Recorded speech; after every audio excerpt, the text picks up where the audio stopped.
Julie Andrews, la soprano celestial, el epítome de la gracia, reinó durante más de 7 décadas como uno de los iconos más queridos del mundo del espectáculo.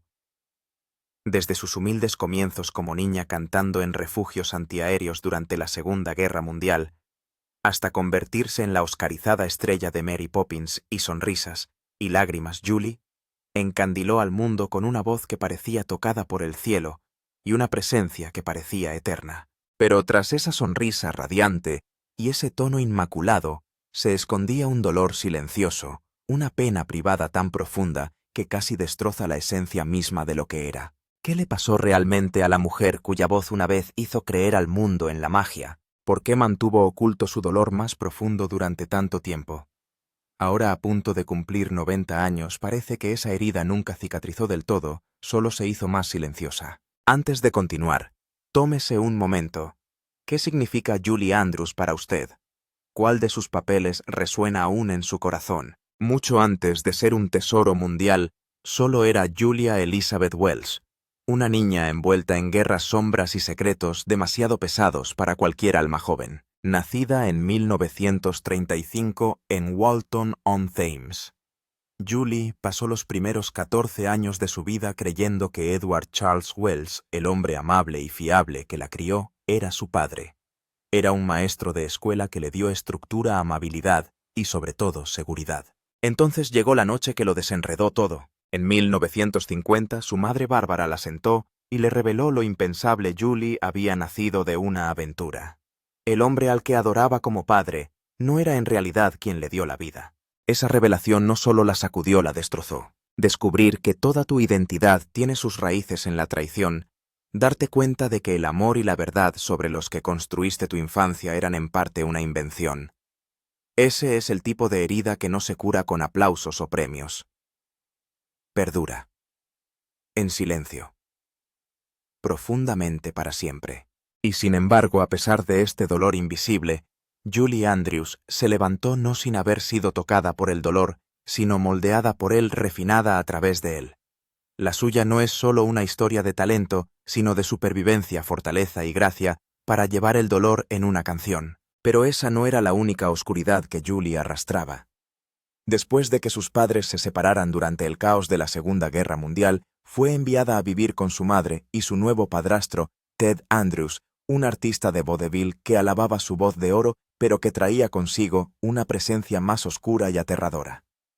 La familia vivía en la pobreza en tiempos de guerra, metida en barrios de Londres dañados por las bombas donde la esperanza era escasa y la seguridad aún más. Y entonces, la pesadilla. Ted, borracho e inestable, cruzó una línea a la que ningún niño debería enfrentarse, no una, sino 2 veces. No eran incidentes aislados, eran traumas enterrados como explosivos en su memoria, silenciosos pero devastadores. A partir de ese momento, echó el cerrojo a la puerta de su habitación por la noche no por pudor, sino por supervivencia. Es un detalle tan inquietante, tan crudo, que incluso décadas después, tiene el peso de todo lo que nunca dijo en voz alta. La infancia de Julie no fue simplemente dura, estuvo fracturada, herida y manchada irreversiblemente por el miedo. Y sin embargo, en medio de aquel caos había algo inquebrantable. Su voz clara como el cristal atravesando el dolor como la luz la oscuridad. Esa voz no era solo un regalo, era la salvación. Le dio una forma de existir más allá del trauma, un lugar donde nadie podía tocarla. Ted Andrews, a pesar del daño que le causó, reconoció su brillantez y la empujó hacia la interpretación. Y ahí radica la cruel paradoja. Su ascenso a la grandeza comenzó bajo el control del mismo hombre que había roto su confianza. Es una verdad casi demasiado dolorosa de soportar, pero ese fue su comienzo. El ascenso de Julie no nació del aplauso, sino de la resistencia. Resistencia silenciosa, desesperada y decidida a todo lo que intentaba silenciarla. Y de alguna manera, milagrosamente cantó. Ella no eligió su voz, fue ella quien la eligió. En una infancia marcada por la traición y el miedo, en la que el silencio se convirtió en un escudo y la supervivencia en un ritual cotidiano, algo milagroso comenzó a surgir del interior de Julie Andrews. Una voz no solo hermosa, sino trascendente. Su padrastro Ted Andrews, profundamente imperfecto, dolorosamente complejo, fue el primero en reconocer lo extraordinario de la frágil muchacha que vivía bajo su techo. Su voz no era solo bonita, era pura, radiante e inquietante. Demasiado poderosa, demasiado precisa, demasiado etérea para alguien tan joven. Sonaba como si viniera de algún lugar más allá del dolor, y tal vez era así. Cantar se convirtió en el único lugar en el que podía existir intacta un refugio sagrado tallado en el caos. Su don no nació de la alegría sino de la necesidad.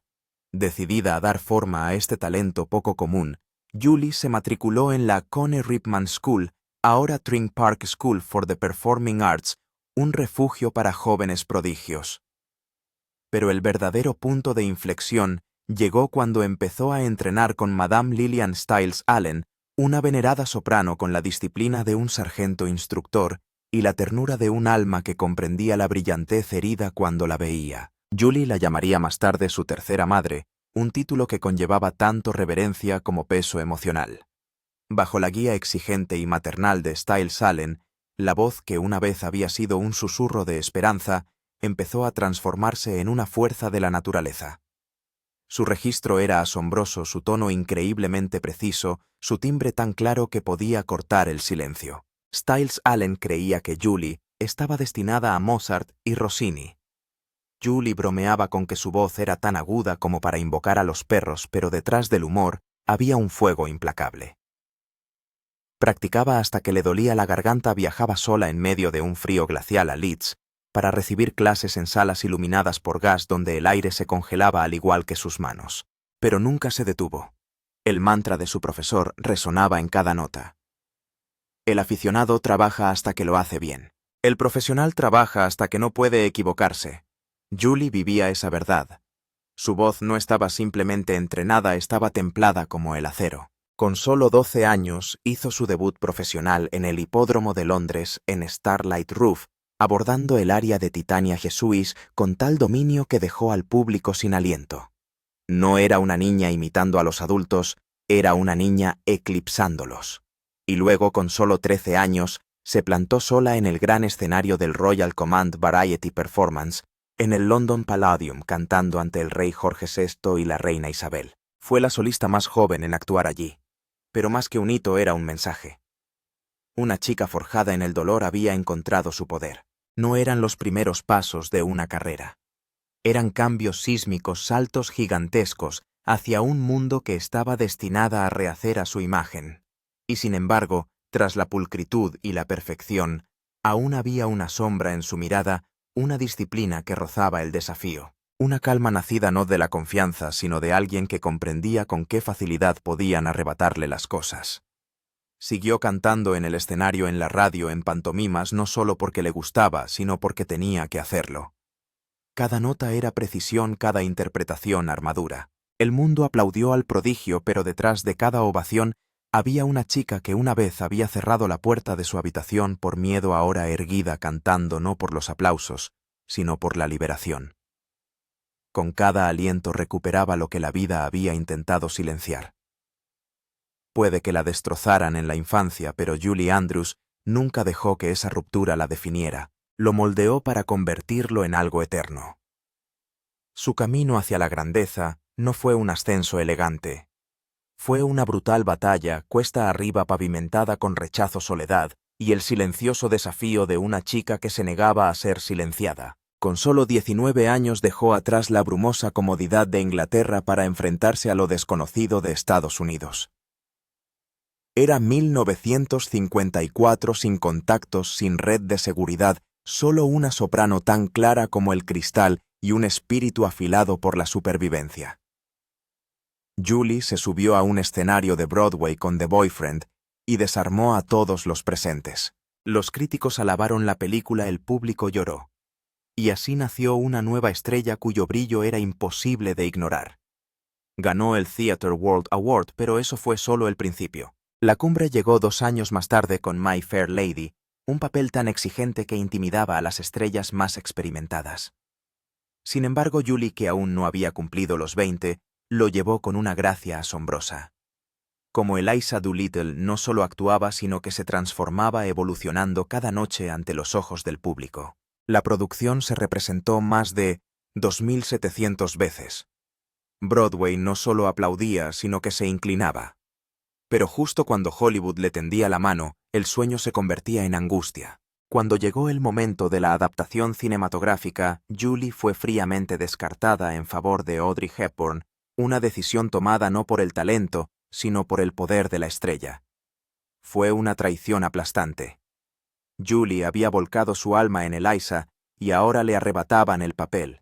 Ese tipo de rechazo podría haberla destruido, pero el destino al parecer simplemente estaba haciendo sitio para algo más grande. Walt Disney fue testigo de su magia sobre el escenario y supo que estaba ante Mary Poppins. Le ofreció el papel e incluso retrasó la producción para que pudiera dar a luz. Aún conmocionada por el golpe de My Fair Lady, Julie dudó. Pero cuando finalmente dijo que sí, el destino le abrió los brazos. Mary Poppins explotó en un fenómeno cultural. La interpretación de Julie fue sencilla y conmovedora, caprichosa y profunda. Ganó el Oscar a la mejor actriz imponiéndose nada menos que a Audrey Hepburn.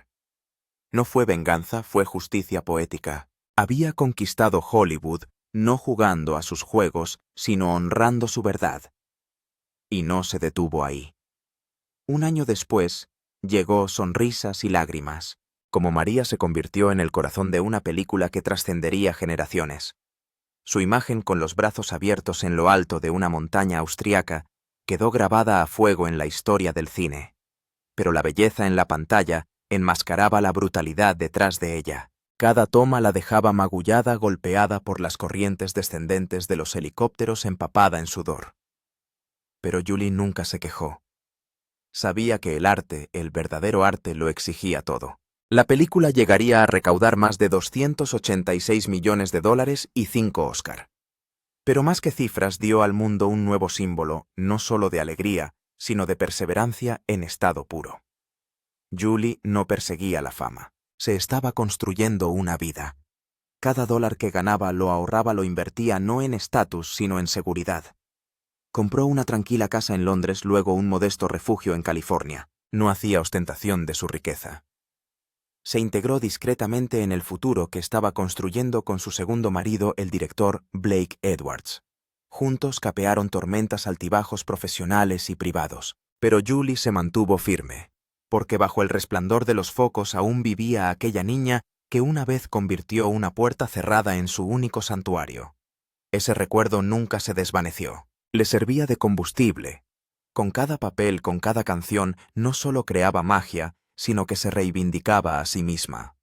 Su voz, de la que se decía que era tan pura como para invocar a los ángeles, se convirtió en escudo y espada. Y en esos años dorados no solo brillaba, sino que irradiaba.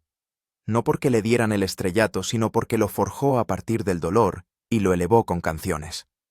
En la cima de la gracia, cuando Julie Andrews parecía tenerlo todo, fama, fortuna y un legado esculpido en oro, se avecinaba una tormenta silenciosa, a punto de hacer añicos el núcleo mismo de lo que era. En apariencia su vida parecía encantadora, una carrera dorada con aplausos, personajes queridos y reverencia internacional. Pero el destino tiene una forma cruel de poner a prueba incluso a los más fuertes. Y la prueba de Julie no llegó con un trueno, sino con un susurro, una débil ronquera apenas perceptible al principio. Pero fue el comienzo de un descenso impensable. La voz de la mujer que una vez recorrió los teatros de ópera encandiló al público real y definió generaciones en Mary Poppins, y el sonido de la música empezó a flaquear. En 1997, durante la representación en Broadway de Víctor Victoria, Julie buscó consejo médico para lo que los médicos denominaron nódulos vocales benignos. El pronóstico parecía inofensivo. La cirugía recomendada rutinaria, segura, asegurada. Pero lo que siguió fue cualquier cosa menos eso. El procedimiento dañó irreparablemente sus cuerdas vocales, convirtiendo la soprano celestial en una frágil raspa. No fue solo una pérdida de sonido, fue el borrado de la identidad. Despertó de la operación no con alivio, sino con ausencia. El silencio no era externo, vivía dentro de ella. Julie describió más tarde el momento como una muerte interior. ¿Qué hacer cuando te arrebatan la expresión de tu alma? Lo intentó todo. 4 operaciones más, consultas con los mejores especialistas, oraciones susurradas en privado. Ninguna pudo devolverle lo que le habían quitado. En público mantuvo la compostura, en privado se deshacía. El dolor era sofocante, se colaba en las horas tranquilas, llenaba los espacios vacíos donde antes vivía la música. Su risa antes sin esfuerzo se volvió comedida. Sus apariciones públicas, aunque pulidas, se redujeron. La voz que antaño había iluminado teatros enteros, ahora apenas alumbraba una habitación. Blake Edwards, su marido y socio creativo, reveló en 1998 que lo que ella más temía se había hecho realidad. Nunca volvería a cantar. Su hogar antaño, lleno de melodías y risas, guardaba ahora un silencio que ninguno de los dos podía arreglar. Julie miraba los techos por la noche afligida no por una carrera, sino por una parte de su ser. Más tarde confesaría en entrevistas en voz baja que sentía como si una parte de ella hubiera muerto no en un sentido metafórico, sino en el visceral, el que destroza el alma y le quita el propósito. Y cuando la terapia no pudo aliviar el dolor, recurrió a la justicia. Presentó una demanda por negligencia profesional contra el Hospital Mount Sinai y los cirujanos que le habían prometido esperanza, pero le habían destrozado el corazón. La demanda alegaba que nunca le habían advertido debidamente de los riesgos. El proceso legal fue emocionalmente agotador, una nueva forma de trauma superpuesta a la anterior. Aunque el caso se resolvió en 2000 por una cantidad no revelada ninguna suma monetaria, podría recuperar la voz que una vez conmovió a millones de personas. Ninguna decisión judicial podía aliviar la herida del silencio. Para alguien como Julie Andrews, cuya esencia misma había sido su capacidad de expresar, comunicar y conectar a través de la voz, no se trataba solo de un revés profesional. Era una crisis existencial. Imagínate que te conozcan toda la vida por una luz que ya no brilla. Imagina intentar enfrentarte al espejo cuando el reflejo ya no te reconoce. Eso es con lo que vivía Julie. Una vez dijo, sentí como si me hubieran robado mi identidad. No sabía quién era sin ese sonido. Su hija Emma reveló más tarde que en aquellos primeros años tras la operación, su madre a veces se sumía en profundos silencios replegándose sobre sí misma. No estaba enfadada, estaba perdida. Y sin embargo de esa pérdida surgió otro tipo de claridad. Julie sabía que no podía seguir rota, ya había sobrevivido a cosas más oscuras. Esta vez en lugar de su voz usaría sus palabras. Se entregó en cuerpo y alma a la narración y fue coautora de docenas de libros infantiles con Emma. No eran solo historias para niños. Eran extensiones de sí misma, pequeñas canciones hechas de tinta y amor. También prestaba su voz cambiada a narraciones y animaciones. La reina Lillian en la franquicia Shrek, la regia narradora en Bridgerton. Incluso en un registro diferente su presencia seguía siendo imponente. En esos papeles, Julie demostró que se pueden perder las herramientas con las que se ha nacido y aún así forjar nuevos instrumentos. Una vez reflexionó, mi voz es diferente ahora, pero quizá eso esté bien. Tal vez todavía haya algo que decir.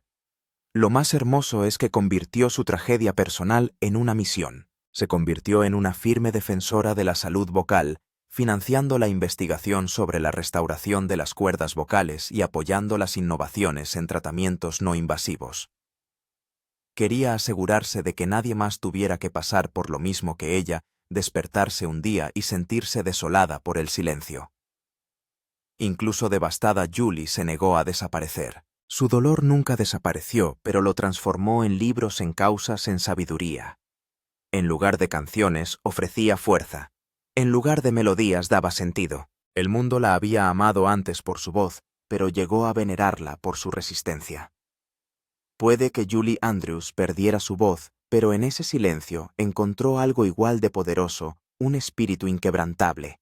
Su dolor se convirtió en un propósito, su tragedia en un triunfo silencioso. Y aunque puede que nunca vuelva a tocar esas notas tan altas, su historia sigue subiendo como la espuma. Porque al final Julie Andrews no solo cantó para el mundo. Le enseñó lo que significa sobrevivir al silencio y elevarse. Aunque el mundo suele recordar a Julie Andrews como una mujer de aplomo inquebrantable y encanto incandescente, detrás de esa elegancia, había un corazón marcado no solo por el silencio, sino por el amor. Profundo, devorador y, en última instancia, desgarrador. La tragedia de perder su voz fue devastadora. Sí, pero el dolor emocional que vivía silenciosamente dentro de su pecho se extendía mucho más allá de la música. Era el tipo de dolor que no resuena en los grandes auditorios, sino en los silenciosos rincones de la memoria, donde una vez floreció el amor y se marchitó lentamente. El primer gran amor de Julie, su primera ancla en un mundo caótico, fue Tony Walton, el chico que conoció con solo 13 años. Era 2 años mayor que él, un adolescente obsesionado con el teatro de mirada dulce y con un cuaderno de bocetos siempre en la mano. Se conocieron durante una pantomima navideña en Londres. Julie protagonizaba Humpty Dumpty y Tony la observaba desde la primera fila totalmente hipnotizado por la chica con coletas y una voz capaz de silenciar a todo un auditorio. Aquel momento fugaz se convirtió en una semilla que creció silenciosamente hasta convertirse en un amor que un día definiría el comienzo de su vida adulta. Años de cartas, viajes nocturnos en tren, sueños compartidos y pasión artística desembocaron en su boda en 1959, una unión de espíritus afines. Ella la estrella emergente del teatro y la pantalla. Él el visionario diseñador cuyos decorados adornarían algún día los teatros más emblemáticos del mundo. En 1962 tuvieron una hija, Emma Catherine, a la que Julie llamaría más tarde el mayor regalo de su vida. Durante un tiempo parecía un libro de cuentos de esos que Julie escribiría para los niños. Una casa preciosa, risas en cenas tardías, triunfos creativos compartidos y la embriagadora sensación de que habían construido algo irrompible. Pero incluso los cuentos de hadas pueden deshacerse bajo el peso de la realidad. A medida que la estrella de Julie ascendía a la estratosfera, Mary Poppins, sonrisas y lágrimas, giras internacionales de prensa. Oscars, alfombras rojas, era arrastrada en todas direcciones. Las exigencias de la fama mundial eran implacables y apenas dejaban espacio para la pausa, la intimidad o la presencia. Tony, aunque exitoso por derecho propio, se movía a otro ritmo. Su mundo era más tranquilo, arraigado en los detalles artísticos y el brillo entre bastidores. Poco a poco la armonía que una vez definió su amor fue sustituida por la disonancia. El tiempo juntos se hizo escaso, las conversaciones breves y cansadas. No estaban enfadados, no eran crueles, simplemente se estaban apagando. Éramos como barcos en la noche, reflexionó Julie, una vez pasando el uno junto al otro con amor, pero sin un puerto en el que descansar. En 1967, tras casi una década de matrimonio, se separaron discretamente. Ningún escándalo público, ningún titular a gritos, solo la lenta y dolorosa erosión de algo sagrado. Para Julie no fue solo un divorcio, fue el colapso de un sueño en el que había creído con todo su corazón. Ella había pensado que el amor podía sobrevivir a todo, a la distancia, a la ambición, al caos, pero no podía sobrevivir a la invisibilidad. Una vez confesó que alejarse de Tony era como abandonar una versión de sí misma que siempre había apreciado. No se trataba solo de perder a su pareja, sino de perder el espejo que una vez reflejó su verdadero yo. En los años siguientes luchó en privado, aunque el mundo la veía inquebrantable. Bajo los vestidos de diseño y las ovaciones había una mujer que lloraba en silencio, una madre soltera, un alma en busca de claridad. Se sumergió en la terapia tratando de entender las decisiones que había tomado y las consecuencias que acarreaban. Sentí que le había fallado, admitió en una rara entrevista, no solo a él, no solo a Emma, sino a mí misma. La culpa era implacable. Había elegido la carrera en lugar de la conexión. Había corrido demasiado rápido, durante demasiado tiempo. Podría haberlo salvado si simplemente hubiera hecho una pausa. Pero no hay respuestas fáciles en las ruinas del amor. Solo hay reflexión. Y para Julie Andrews esa reflexión se convirtió en parte de su curación. Su trabajo se volvió más tranquilo, más intencional. Se dedicó ferozmente a Emma, decidida a estar presente de una forma que la fama le había negado. Habló amablemente de Tony en entrevistas, nunca con amargura, solo con gratitud, solo con gracia. Siguieron siendo amigos, su amor se transformó, pero nunca se borró. Y tal vez ese sea el mayor legado de Julie, no solo en la voz o en el cine, sino en cómo manejó el desamor, no con amargura sino con belleza. No enterró el dolor, lo honró, aprendió de él, y dejó que diera forma a la mujer en la que se convertiría. Entonces llegó Blake Edwards, un hombre que no esperaba en un momento que no había planeado. Una segunda oportunidad en el amor no llegó con un gran gesto romántico, sino de forma silenciosa, casi cómica, cuando se cruzaron a la salida de la consulta de un terapeuta, dos almas cansadas que cargan con el peso de heridas pasadas. Julie por el lento desgarro del divorcio y la pérdida de identidad, Blake por un matrimonio largo y turbulento y su batalla privada contra los demonios de la mente. Ninguno de los dos buscaba nada, y sin embargo en el otro encontraron una calma inexplicable, no fuegos artificiales, refugio. Su conexión fue instantánea, pero el viaje que siguió fue todo menos fácil. Blake, un cineasta brillante, era también un hombre atormentado por enfermedades crónicas y profundas e implacables oleadas de depresión. Era ingenioso y carismático, pero vulnerable en formas que pocos veían. Julie, siempre equilibrada y serena ante la mirada del mundo, se encontraba ahora como la mano firme detrás de las puertas cerradas. La cuidadora, el ancla emocional, la guerrera silenciosa que mantenía unida una vida que a menudo se tambaleaba bajo un peso invisible. Él era mi roca, decía a menudo, pero yo era su ancla. Pocos entendían lo pesado que era mantenerse firme por otra persona mientras uno cargaba con sus propias grietas invisibles, y aún así aguantaron. Durante 41 años construyeron una vida cosida a partes iguales con resiliencia, creatividad y un amor ferozmente protector. Colaboraron en películas Victor, Victoria, That's Life, Darling Lily, convirtiendo el arte compartido en curación compartida. Su hogar, aunque tocado por la oscuridad, estaba lleno de risas, libros, conversaciones animadas y un sentimiento de pertenencia inquebrantable. A mediados de los 70 ampliaron su familia adoptando a 2 hijas de Vietnam, Amy y Joanna. Fue una decisión audaz en una época en la que pocos famosos hablaban de adopción transnacional, pero Julie abrazó la maternidad con feroz devoción. Su familia mixta se convirtió en su universo, y Blake, aunque emocionalmente frágil, siguió siendo su alma. Pero el amor, como la vida le ha enseñado una y otra vez, nunca es inmune a la pérdida. En 2010, tras años de salud deteriorada, Blake Edwards falleció por complicaciones derivadas de una neumonía. Julie estaba a su lado cogiéndole la mano, susurrando en el silencio recuerdos que solo ellos habían compartido. Su partida no vino acompañada de drama ni espectáculo. Llegó con la quietud y talló un hueco en su mundo que ningún aplauso podría llenar jamás. El silencio que dejó Blake no era como el que había conocido después de perder la voz.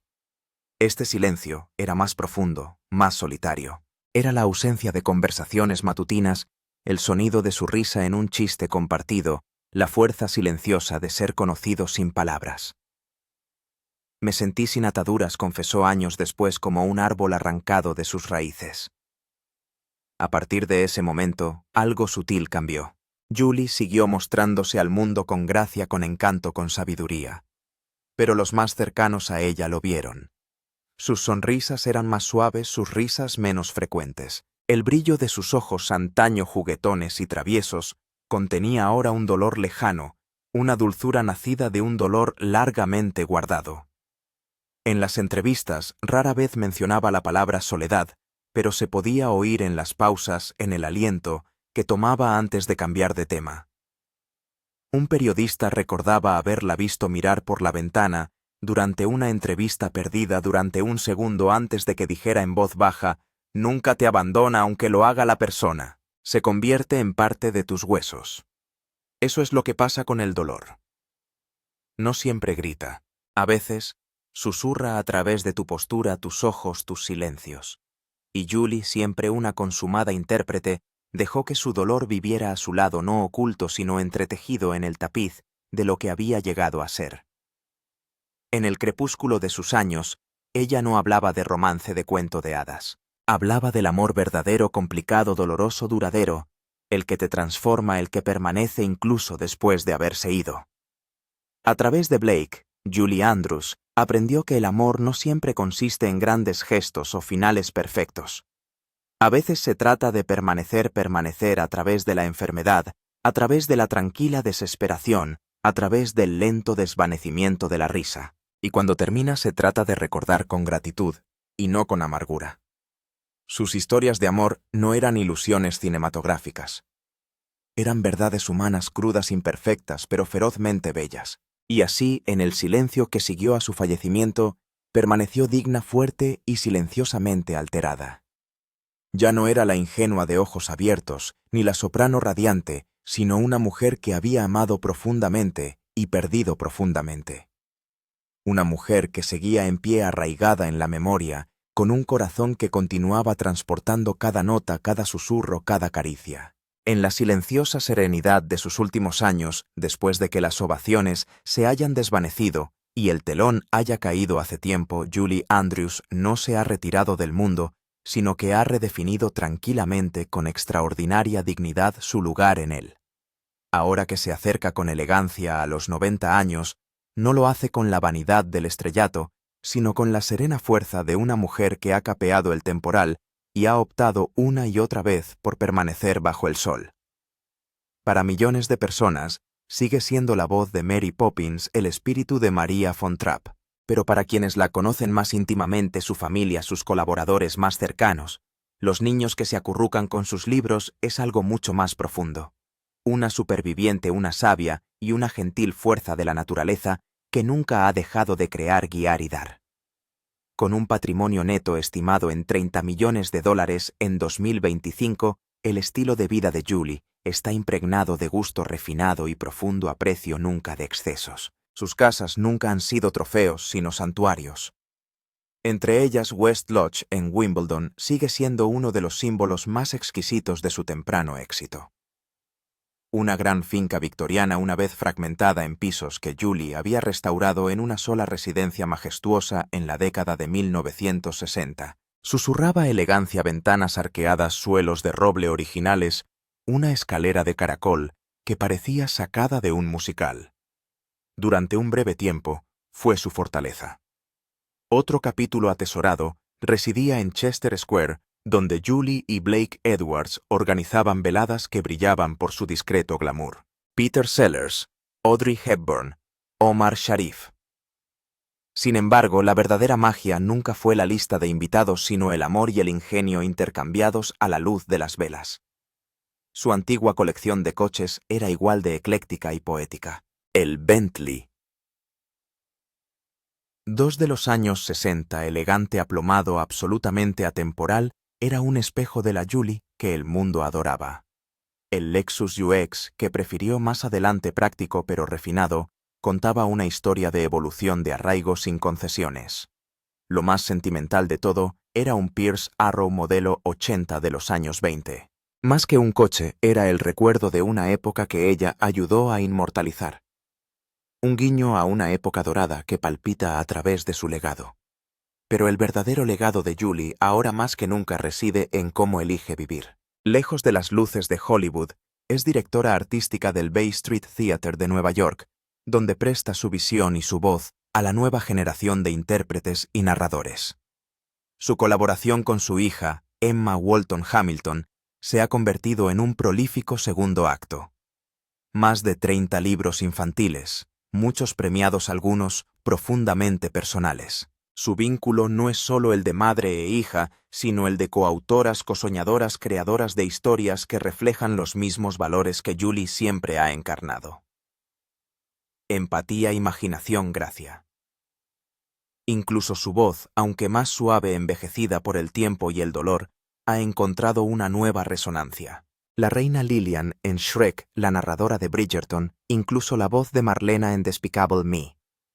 En cada papel su cadencia es cálida, sabia, inquebrantable. Ya no se eleva como antaño, pero sigue conmoviendo. Y así es Julie, en constante evolución, sin desaparecer nunca. Los visitantes describen su casa como un remanso de paz, estanterías repletas de libros, arreglos florales, cuidadosamente seleccionados, fotografías enmarcadas de una vida plenamente vivida, el eco de las risas de los nietos, el aroma del té recién hecho y el papel gastado. No es un santuario de la fama, es el retrato vivo de una mujer que ha abrazado cada fase de la vida con autenticidad. Ya no necesita la atención del mundo. Lo que busca es presencia a tiempo con sus seres queridos, un trabajo significativo, causas que importen. Y sigue dando en silencio humildemente sin titulares. Financia la investigación sobre la restauración de las cuerdas vocales.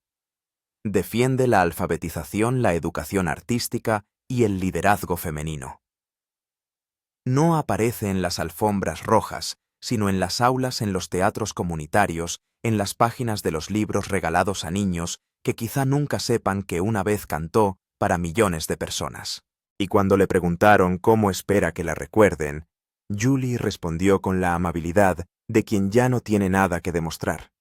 La bondad, y tal vez alegrándole un poco el día a alguien. Este no es el epílogo de Julie Andrews, este es su bis, no con notas altas, sino con un propósito más alto. No con los aplausos del mundo, sino con el impacto silencioso de una vida bien vivida, bien luchada y que aún se está desarrollando. No se está apagando, está brillando. Con cada niño que descubre su voz a través del cuento, con cada alumno que encuentra valor en el escenario, con cada alma que recuerda su sonrisa al son de la música, ella continúa. Y quizás este sea su mayor triunfo. No los papeles que interpretó, sino la mujer en la que se convirtió. No la perfección del tono, sino la perseverancia del espíritu.